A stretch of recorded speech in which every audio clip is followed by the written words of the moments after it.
Does that feel good to him? And if you cannot tell your husband about this relationship platonic relationship that's going on at work, maybe you shouldn't be in it. Yeah. What are some keys? What are some key indicators? Key indicators. Key indicators. Let me give you one key indicator. This is true. Where's my camera? What's your camera is mine? That one? Let me give you some key indicators that your spouse has a work husband or wife. Uh-oh. Go to your Tupperware drawer.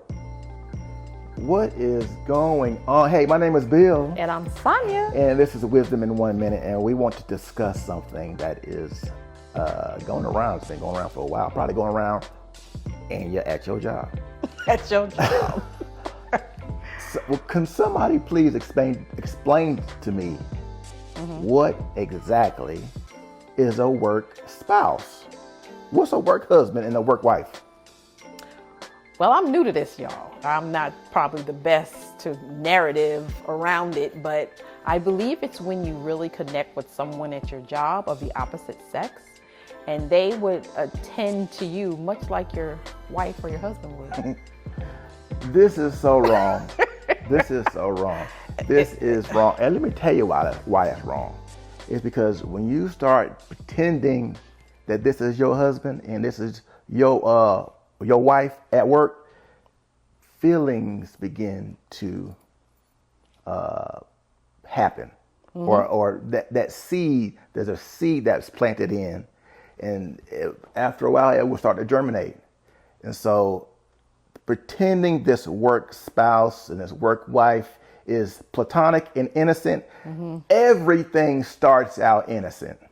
With a seed. Everything starts out innocent. Yeah. So this work spouse thing that's been going around, it's dangerous. It's dangerous.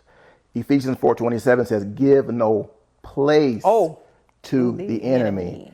And so what happens if you open that door, and now what the NIV calls it a foothold. You open that door, and you open that door for activity that you don't want. Feelings you begin to call this person. It starts out innocent. You begin to say, hey, what's going on at your home? You begin to open the door to what's going on with what's going on in your marriage. Yeah. Yeah. They become a confidant. And then what happens is they begin to, number one, everybody's motives are not pure. True. Everybody's motives are not pure. So they may or may not, I'm not saying they will, but they may begin to say, let me use this to my advantage. Because at the end of the day, I only want one thing anyway. So they may turn this innocent conversation at the water cooler, at the Xerox machine, at the lunch table. They may turn it into something bad. At the company Christmas dinner. At the company Christmas dinner? Yeah. You don't want the parts of it. You don't want the parts of it. Sonia, what is your, have you ever experienced that in your years at IBM? No. I didn't really know this was a thing, but now that I think back over it, I believe I've witnessed it happening. I've never had someone at work that I leaned into that would be someone like a husband for me, that works husband thing, spouse thing. I was just a little crazy. I was like, that's not happening, William. He was like, girl, yes, it is. Yes, but when I think about that, I reserve a certain portion of myself for my husband. I look to bond with him in areas we might be weak in. But I'm telling you, if I had somebody who fulfilled those spaces and places, I would look for him to. Right. Because every day I'm getting those needs met in one way or another. And I, without really telling him, am I enjoying this? Am I coming home and saying, hey, you know what?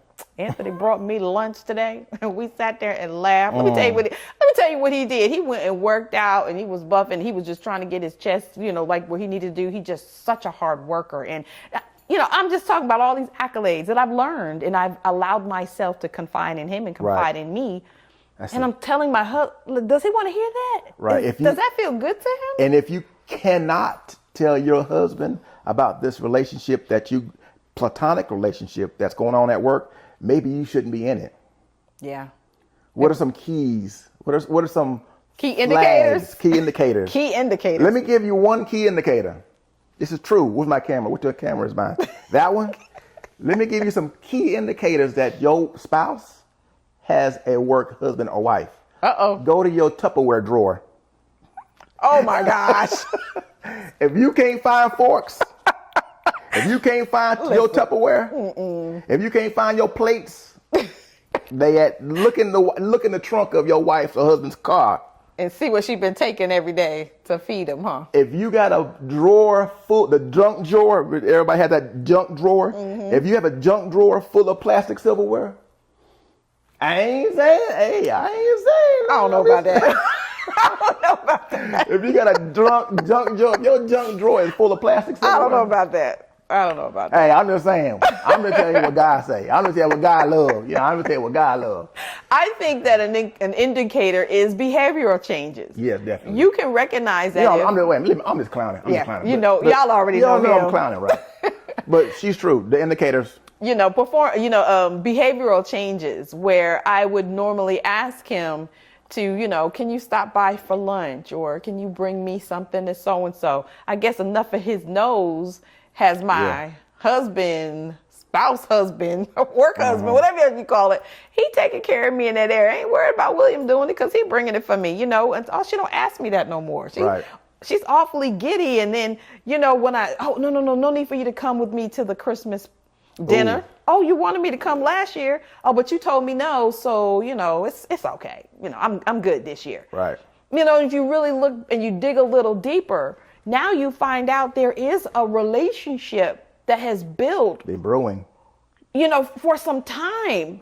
And then what you talked about, and I don't know if this will go into another part of our, part 2 of this, but he was saying you go to bed and you get up, and you go to bed and you get up thinking, wow, my spouse is building a relationship that I'm uncomfortable with. Yeah. And do I have a right to say anything? And listen, let me say something to you guys. Don't gaslight us.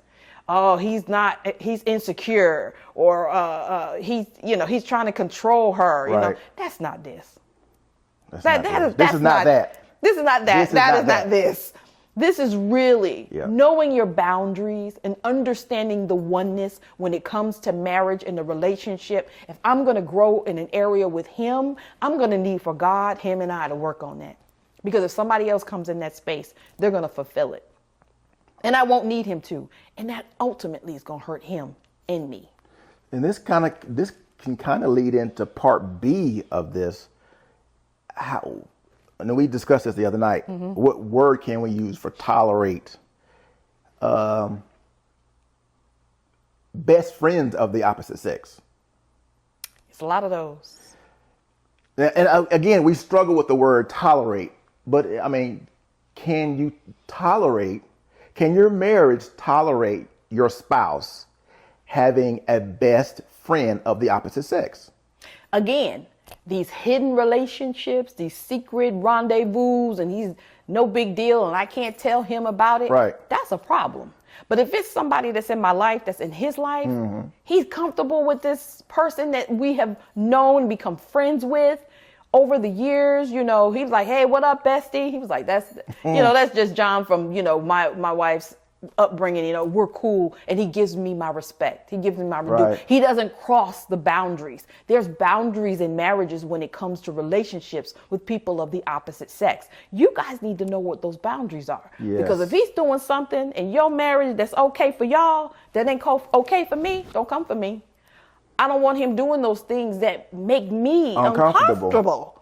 Right. We've got to work on that and set the boundary that works for us when it comes to someone of the opposite sex. And if it is insecurity for my husband, don't you worry about that. I'll worry about that. Because there's something in his life that maybe God's working on. And who am I to set those boundaries, set those areas of insecurity at the highest? Because he just need to get over it kind of thing. Right. That's not caring for him. That's not trying to build on our relationship. I should always consider his feelings first. So we're not saying you cannot have friends of the opposite sex. That's not what we're saying. We're saying there's boundaries and there's a threshold. in these relationships. You should not, and you definitely should not place or prioritize your bestie above your spouse. Yeah. Especially of the opposite sex. Yeah. Because man, I'm telling you, those wheels start turning and you voices looking over your start talking. shoulder and you looking over your shoulder. And I get it. I get it. You say it's platonic. They all start out innocent. Yeah. But you got to be careful. You've got to be careful and use wisdom. Wisdom is the principal thing. Yeah. With all that get wisdom. Yeah. You got to get wisdom. Get that understanding. How can I have my best friend from college who is a man or a woman and not damage my relationship that I'm currently in? Yeah. My spouse, whether it be fiance, girlfriend, boyfriend. How do I do that? How do I use wisdom? First of all, the first thing you need to do is bring it to the table with your spouse. Yeah, hey, I agree. Frankie or Janice, we know each other from college 10 years ago, 15 years ago. How do I go about keeping this friend in my life? Right. That's a conversation. It is. It is. Because I don't want you to feel like I'm prioritizing or I'm trying to go around ducking and dodging secret phone calls and bruh. Yeah. That's whack. That is whack. That is Don't whack. give place to the enemy. Do not give place to the enemy. Ephesians 4:27. Read that. Yep. Read that. Yep. We are the team. We need to build ours and what works for us. And you can almost work through anything with communication. Yep. You don't have to let go of everybody in your life because there is no communication and setting of any boundaries or placing your spouse first. I think it's important. He does come first. Otherwise, maybe y'all shouldn't be getting married. Y'all shouldn't be getting married. They shouldn't get married then. If I got this secret friend on the side and I went to school with and I can't tell you about her, maybe there's something in here. Ooh. Maybe there's something in here that's brewing that you ain't quite the one that remember that old one that got away. The one that got away. Maybe there's something here you need to be dealing with. Be careful. Be careful. Hey, that's wisdom. Don't shoot me. Don't shoot the messenger. I'm just the messenger. I'm just bringing it to you. I'm just gonna lay it down like Bernie Mac do. I'm gonna lay it down. I'm gonna say things you don't want to say. Yeah. Or afraid to say. Maybe there's something going on in here. If I can't tell Sonya about Francine, maybe William is hiding something about Francine that he don't want to tell my wife that I don't want to tell you about. Yeah, could be. I'm telling you, those secret phone calls, those secret little lunch dates. It's bad news, man. It's bad news. Yeah. It's bad news.